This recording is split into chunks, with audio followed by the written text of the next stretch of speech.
হরে কৃষ্ণ, রাধে রাধে। আমি গীতা, গীতার কথায় আপনাদের সুস্বাগতম। আজকে আরেকটি ভিডিওতে গীতার একাদশ অধ্যায়ের 31 নম্বর শ্লোকটি পাঠ করছি। আপনারাও কিন্তু আমার সঙ্গে অবশ্যই পাঠ করবেন। ওং নমো ভগবতে বাসুদেবায়, ওং নমো ভগবতে বাসুদেবায়, ওং নমো ভগবতে বাসুদেবায়। শ্লোকটিও আমার সঙ্গে উচ্চারণ করবেন।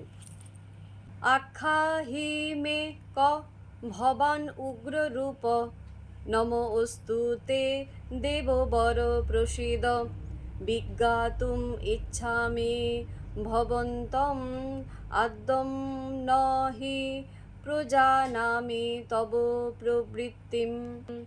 অনুবাদ: উগ্রমূর্তি, তুমি কে? কৃপা করে আমাকে বলো। হে দেবশ্রেষ্ঠ, তোমাকে নমস্কার করি, তুমি প্রসন্ন হও।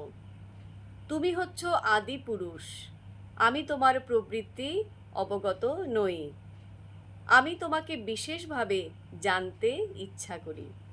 তো ভক্তগণ, এমনি করে প্রতিদিন একটি করে গীতা শ্লোক পাঠ করুন আর এই দুর্লভ মানব জনমকে ধন্য করুন। আর আমাকে কমেন্ট করেছেন সাহেব গায়েন। রাধে রাধে, আপনাকেও রাধে রাধে। হরি বল।